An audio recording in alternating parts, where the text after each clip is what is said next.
Est-il possible de faire 2 burn-out? Est-ce qu'il est possible de faire à 2 reprises d'avoir un épuisement professionnel?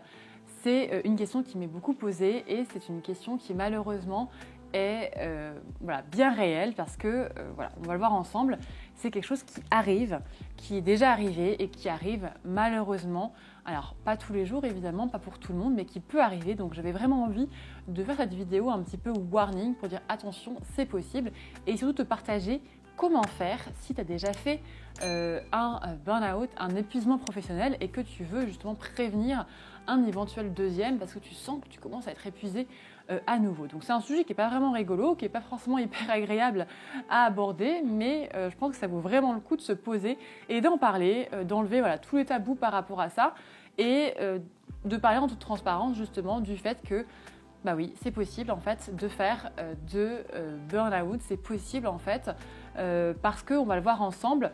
Malheureusement, quand c'est fait, quand il y a un deuxième épuisement qui arrive, c'est qu'en fait, le premier n'a pas été, on va dire, bien pris en charge.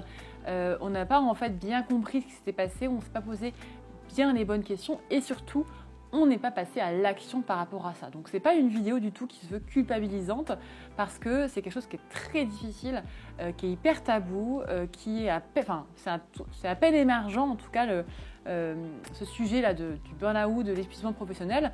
Donc, ce n'est pas du tout l'idée de culpabiliser les personnes qui n'ont pas réussi à se remettre d'un premier burn-out ou qui en ont fait un deuxième. Pas du tout. Je peux vous dire que j'ai accompagné des infirmières qui en ont fait 2. Plusieurs épuisements professionnels et c'est vraiment pas rigolo, c'est pas facile du tout et c'est souvent qu'on a mal été accompagné justement dans ce premier épuisement et comment aller vers autre chose. Donc du coup ici je veux vraiment essayer de t'apporter des solutions, des pistes. Si par exemple tu es en train de faire un deuxième burn-out ou si tu en as fait un premier et que tu n'as pas envie de replonger ou si tu te poses des questions par rapport à ça. Donc la première chose qu'il faut avoir en tête, c'est que déjà oui, c'est possible. On peut faire plusieurs épuisements professionnels, on peut être épuisé et craqué, parce que le burn-out c'est vraiment ça, c'est le moment où on est épuisé, il y a un stress chronique et on craque. On peut le faire à plusieurs reprises, donc attention, il faut vraiment se prémunir de ça. C'est pas parce qu'on a fait déjà un burn-out qu'on ne peut pas recommencer. Donc ce qu'il va falloir faire, c'est se dire ok, comment ça se fait que j'ai fait déjà un premier épuisement professionnel?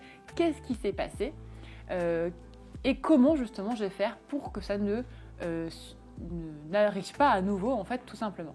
Alors pourquoi ça peut arriver déjà? Pourquoi est-ce qu'on peut faire plusieurs épuisements professionnels? Parce que tout simplement quand on a un épuisement professionnel, c'est que comme je disais un petit peu avant, on a un stress chronique et que du coup il y a une surcharge de travail et que du coup on encaisse, on accumule et puis un jour le corps craque, le corps lâche. Et en fait ce qui se passe c'est que quand une personne fait un épuisement professionnel, c'est qu'il y a un terrain qui est présent. C'est-à-dire que soit on est très investi, on est perfectionniste, on a du mal à dire non, on a du mal à s'imposer, etc.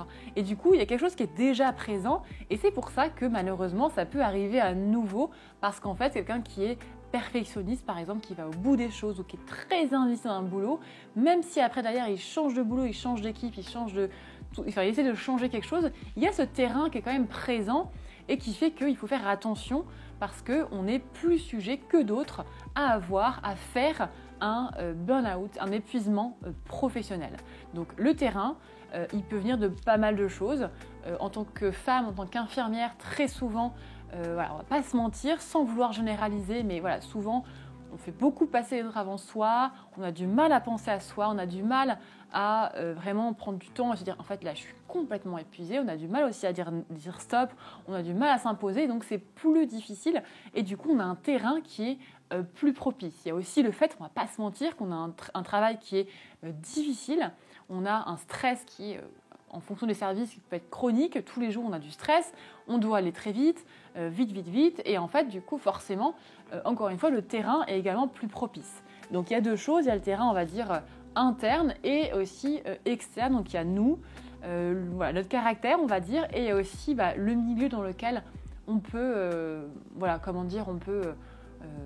travailler en fait tout simplement, mais comme je disais c'est aussi possible que on soit infirmière par exemple, on fait un burn-out, on se met à entreprendre et en fait on se rend compte que dans l'entrepreneuriat et ben même si on est hyper heureux et hyper épanoui, ben là on peut recraquer encore une fois.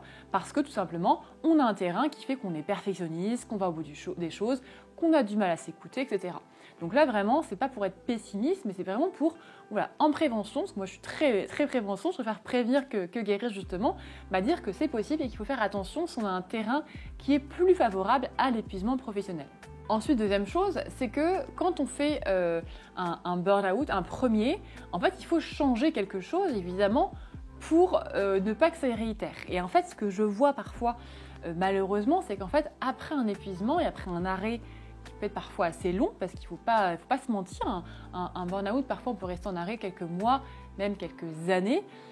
Et bien après ça, la reprise du chemin du travail peut être un petit peu...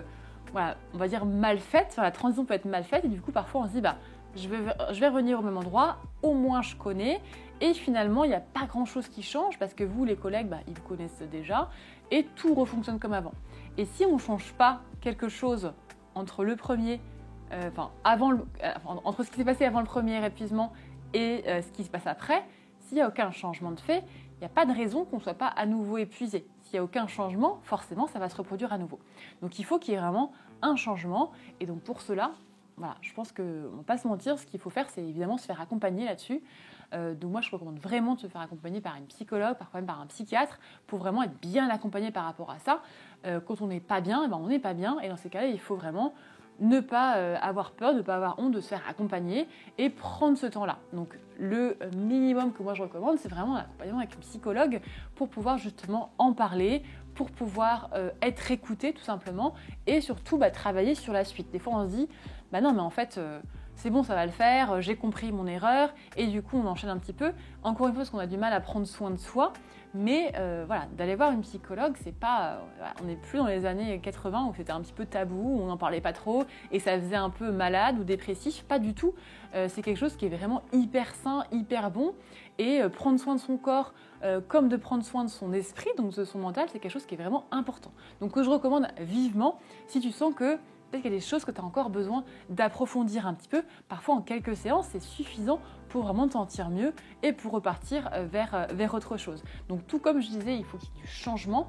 Il faut également que tu sois accompagné là-dedans. Donc là, pour le coup, voilà, je t'invite vraiment à aller vers des professionnels qui sont experts là-dedans. Donc nous, pour le coup, chez Charlotte-K, même si on peut accompagner dans la reconversion, dans l'évolution professionnelle, on met aussi les limites et on dit aussi que là, si vraiment c'est du ressort du psychologue, on ne pourra pas t'accompagner en tout cas sur cette partie-là. Et donc ça, on est hyper transparent et on le dit. Il y a une partie aussi où, voilà, nous, on ne peut pas le prendre en charge, en effet, parce qu'on n'est pas, même s'il y a une psychologue dans l'équipe, on n'est pas là, en tout cas, pour faire ça. Donc ça, c'est dit. Et même si je sais que souvent, on arrive quand même à passer le cap et on arrive quand même à bien à se faire accompagner, j'avais quand même envie de le préciser. Si tu ressens besoin, n'hésite pas en tout cas à te faire accompagner sur la partie, en tout cas, psycho, par rapport à ça. Après, sur la partie, on va dire, plus métier, compétences, bilan, accompagnement, etc., plus orienté vers ta profession, là, évidemment, Charlotte-K peut t'accompagner là-dessus grâce à l'accompagnement de ma vie d'idéal, ma vie idéale, pour t'aider justement à faire le point sur tes compétences et sur, en fait, qu'est-ce qui va me correspondre maintenant, parce que j'ai appris que finalement, avec l'expérience, ça ne me correspondait pas d'avoir une si grosse charge mentale, par exemple, ou un stress aussi chronique. Donc voilà pour le sujet de l'épuisement professionnel. J'espère que ça aura pu t'aiguiller un petit peu, te guider. Pense vraiment à bien prendre soin de toi, à bien prévenir les choses, à bien en amont en fait, ne pas te laisser submerger par les choses. Et prends vraiment soin de toi. Partage cette vidéo à d'autres personnes si ça peut les concerner, qui ont déjà fait un burn-out par exemple, pour que ça ne se reproduise plus et qu'il n'y ait pas plusieurs épuisements, parce que crois-moi, au bout de 2 burn-out, en général, on est quand même bien fatigué, bien abîmé et on met plus de temps après à remonter la pente. Donc faites attention à ça, prends soin de toi et puis je te dis à très vite pour une prochaine vidéo.